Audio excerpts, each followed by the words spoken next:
La procrastination, c'est une habitude.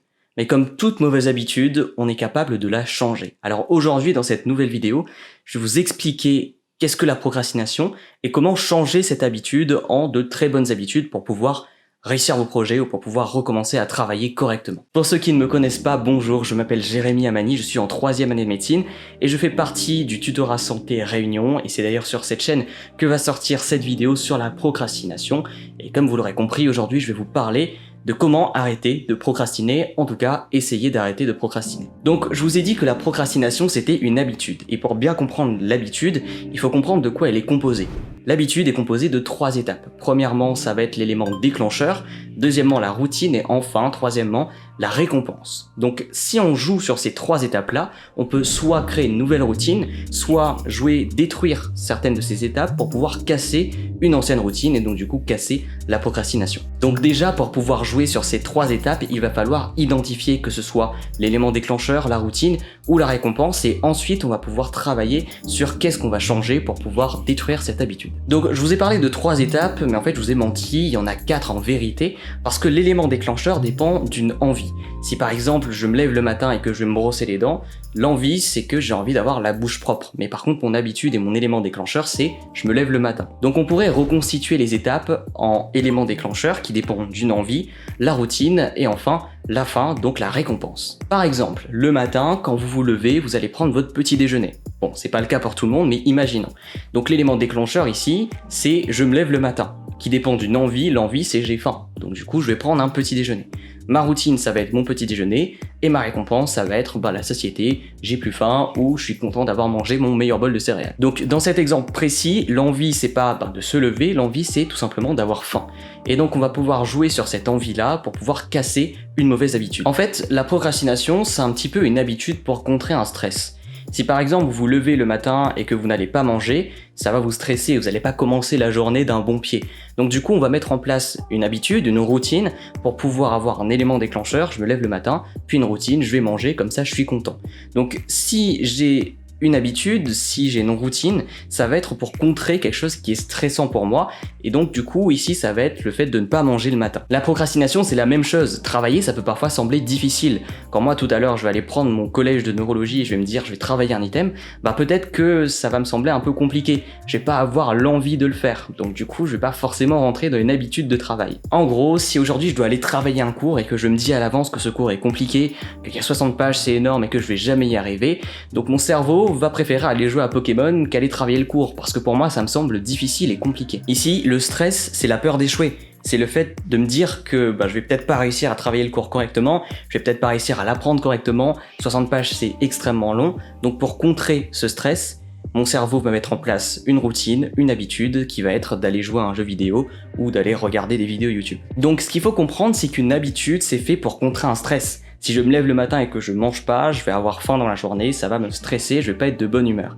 Pour le travail, c'est exactement pareil. Si je pars à l'avance pour me dire que il y a 60 pages, c'est énorme, ou c'est trop compliqué, le cours va être extrêmement difficile à traiter, ça va être un stress, et pour contrer ce stress, mon cerveau il va mettre en place une routine qui va être d'aller scroller sur TikTok, d'aller voir des vidéos Instagram ou d'aller jouer aux jeux vidéo. Pour contrer cette procrastination, il va falloir réformer ce cercle. Et on va commencer par l'envie. Pour équilibrer votre stress et avoir envie de faire quelque chose, il va falloir jouer sur votre humeur.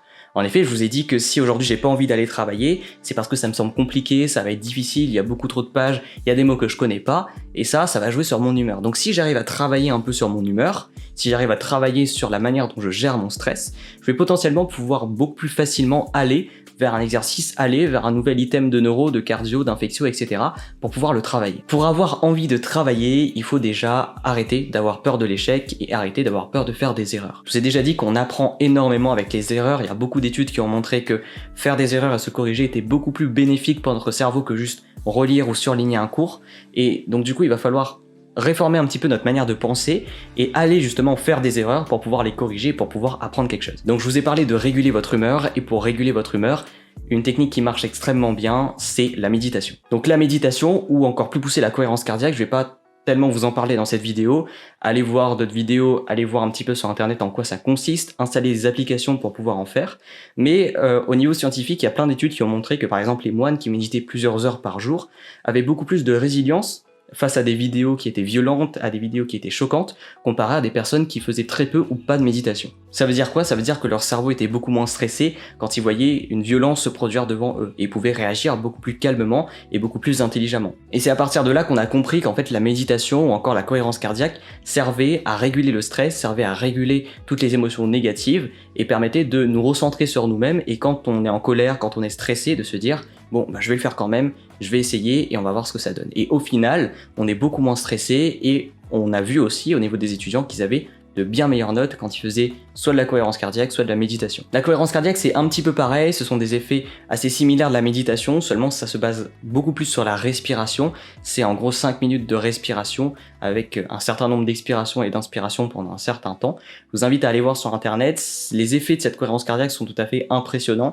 La première fois que les études sont sorties, personne ne voulait croire à ça parce que on a vu que ça augmentait les capacités cérébrales, on a vu que ça augmentait l'apprentissage, que ça prévenait des infections, que ça améliorait le sommeil, que ça réduisait le stress, bref, qu'il y avait énormément d'effets positifs, et on s'est dit, mais c'est pas possible que juste respirer, ça puisse faire ça. En fait, si, respirer d'une certaine manière pendant un certain temps, et pour ça, je vous invite à essayer de trouver des applications, notamment une application que j'aime bien qui s'appelle Respirelax, qui est excellente pour faire de la cohérence cardiaque. On a vu que il y avait beaucoup d'effets bénéfiques, et au final ça a été prouvé que par ces effets bénéfiques ça marche vraiment pendant une certaine période dans la journée. Donc c'est pour ça que je vous recommande, si vous commencez la cohérence cardiaque, et je vous encourage à le faire pour gérer votre stress notamment, à le faire le matin, le midi et le soir, comme ça vous êtes fixé, et comme ça vous allez pouvoir apprendre beaucoup plus efficacement. Pour réguler notre humeur, on a aussi dans notre mode de vie le sport qui libère énormément de neurotransmetteurs. Bon, les neurotransmetteurs, normalement si vous êtes en première année vous savez ce que c'est, et ce cocktail de neurotransmetteurs va vous permettre de nous sentir extrêmement bien. Et il y a des études qui ont montré aussi que le sport était un très bon antidépresseur,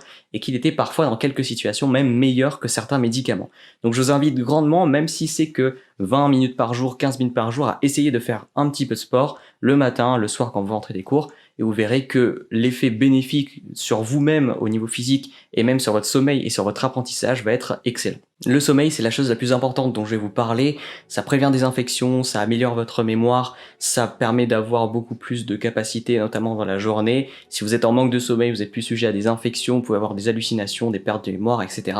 Bref, la première porte de l'apprentissage, ça va être le sommeil, et si vous ne dormez pas, vous n'apprenez pas. Donc très important, vaut mieux dormir que réviser toute la nuit et le lendemain matin avoir cours ou un examen. Ça c'est extrêmement important, et ça c'est quelque chose que j'ai toujours fait, j'ai toujours priorisé mon sommeil à mon apprentissage dans les livres, et au final en fait, mon sommeil est beaucoup plus bénéfique parce qu'il renforce mes connaissances déjà ancrées, et je vais pouvoir beaucoup plus facilement les ressortir lors d'un examen que si j'avais travaillé toute la nuit et au final je retiens rien du tout. Donc on a fini pour l'envie, on a vu que la méditation, le sport, avoir une bonne hygiène de vie, c'était vraiment excellent. Maintenant on va passer à la routine. Donc pour la routine, je vous propose une technique qui s'appelle le recentrage. C'est quoi? Quand vous vous rendez compte que vous allez sur les réseaux sociaux un petit peu trop, que vous allez sur YouTube ou que vous devez travailler mais que vous le faites pas, fermez les yeux et pendant 5 secondes, respirez tranquillement. Le fait de fermer les yeux, ça va couper en fait l'interface avec ce que vous êtes en train de faire, et ça va permettre à votre cerveau en fait de reprendre un petit peu la raison et de se dire là en fait, je devrais aller travailler. Et au final, je suis un petit peu culpabilisé de faire ce que je fais alors que je dois travailler. Et le fait de compter jusqu'à 5 secondes, ça va vous permettre de vous préparer mentalement à votre travail. Donc ça, c'est des techniques qui marchent assez régulièrement pour moi. Dès que je vois que je dois travailler et que je fais autre chose, j'essaie de la faire, et assez régulièrement ça marche. Je vous invite à l'essayer, à le faire assez souvent. Si ça marche pour vous, tant mieux. Si ça marche pas, on essaiera autre chose. Mais en tout cas, dès que vous voyez que vous êtes en train de vous déconcentrer, faites ça et voyez ce que ça fait. Je vous ai parlé tout à l'heure de votre vision de vous, du fait que vous dites que des fois, le cours c'est trop compliqué, il y a 60 pages, c'est énorme, et au final, ça vous stresse, et ce stress il va être contré par de la procrastination, et au final vous allez faire autre chose, vous allez peut-être culpabiliser de pas travailler, mais vous allez aller faire autre chose parce que vous avez peur. Vous avez peur de faire des erreurs, vous avez peur de pas réussir le cours, vous avez peur parce que le cours il est énorme, de pas comprendre les mots, etc. Toutes ces pensées, ça va alimenter, ça va déclencher votre procrastination, votre mauvaise habitude. Il va falloir faire autre chose parce que vous stressez, donc du coup, vous allez sur les réseaux sociaux par exemple. On va donc essayer de reprogrammer un petit peu vos pensées. Premièrement, à chaque fois que vous dites ça, rappelez-vous que 1 vaut mieux que 0. J'adore cette phrase. Faire quelque chose, même minime aujourd'hui, c'est toujours mieux que de rien faire. Même si vous faites une petite partie d'un chapitre et que vous faites pas le reste parce que vous êtes malade, parce que vous êtes fatigué, commencez, essayez de faire au moins une petite chose et au moins vous avez appris une petite chose. Et qui sait, peut-être cette petite chose se retrouvera dans l'examen et comme par hasard vous avez bien appris cette petite chose-là et au final vous avez bon à la question. Deuxièmement, on apprend grâce aux erreurs. Je l'aurais pas assez répété cette phrase-là, mais je vous conseille grandement avant de commencer un cours ou juste vous lisez le cours et vous faites directement des exercices, vous allez forcément faire des erreurs et c'est le but. Le but de faire des erreurs, c'est que vous allez les corriger et que vous allez apprendre beaucoup plus facilement parce que vous allez faire travailler votre cerveau. Maintenant, j'utilise cette technique-là, c'est-à-dire que je lis mon cours une fois, je vais faire des exercices, il y a plein de choses que je connais pas, mais j'essaie de répondre, j'essaie de voir un petit peu avec ma logique, je fais plein d'erreurs, je corrige mes erreurs et je vois qu'après ça, j'ai appris beaucoup plus de choses que si j'avais lu 4 fois mon cours par exemple. Et enfin, il y a toujours pire que toi. Si tu es là aujourd'hui, c'est que tu es capable de faire un nombre de choses incalculables. Toujours tendance à penser qu'il faut avoir un QI exceptionnel pour être extrêmement intelligent, qu'il y a des personnes qui apprennent mieux que d'autres, qu'il y a des personnes qui sont faites pour les maths et d'autres non. C'est totalement faux. Il y a plein d'études qui ont montré que par exemple, si vous avez une mère qui vous dit que ah bah moi j'étais pas trop fait pour les maths, ça baissait directement votre seuil au niveau de votre capacité dans les mathématiques, au niveau de votre envie d'apprendre les mathématiques et parallèlement, ça baissait vos compétences en mathématiques. Et ça, c'était impressionnant, c'est une étude, je vous la montrerai peut-être à un moment, ou sinon allez la chercher sur internet, mais c'est une étude qui montrait que l'influence des proches, qui disaient qu'ils étaient nuls en français et qu'ils étaient nuls en maths, ça avait une influence 2 fois plus grande sur l'enfant qui était au collège ou au lycée, et une influence aussi sur ses notes en mathématiques ou en français, etc. Je prends d'ailleurs mon exemple, j'ai jamais été un excellent élève, j'ai toujours eu par exemple une mention bien, une mention même assez bien au collège, moi j'ai mon bac mention bien, j'étais pas un excellent élève et pourtant j'ai réussi ma première année avec une très bonne moyenne, j'ai continué avec de très bonnes moyennes. Pourquoi? Parce que j'ai travaillé, parce que j'ai cherché des techniques, parce que je me suis donné les moyens de travailler. C'est pour ça que je dis toujours à tout le monde d'essayer de comprendre au maximum les choses pour pouvoir au mieux les retenir et pour pouvoir rebondir quand on a un problème un peu plus compliqué. Et c'est ce que j'aimais notamment avec la physique, c'est que en physique, il y a toujours une manière de rebondir en faisant plusieurs choses, en passant par d'autres calculs, et c'est quelque chose de vraiment important à faire. Et c'est quelque chose que je vous invite aussi à faire, c'est d'essayer de trouver d'autres méthodes pour arriver à une solution. Donc voilà, on a vu un petit peu la globalité de comment briser cette habitude-là, je vous ai donné pas mal de techniques, et maintenant que vous savez comment marche cette habitude, vous allez pouvoir vous-même dire « Ah ben ça c'est mon élément déclencheur, ça c'est mon envie, ça c'est ma routine, je vais peut-être jouer là-dessus pour pouvoir détruire ou ancrer une nouvelle habitude, comme par exemple le sport ou la méditation. » Merci à vous d'avoir regardé cette vidéo, j'espère que vous avez appris des choses, et comme je le dis toujours, n'arrêtez pas d'apprendre. Merci à tous et bye tout le monde.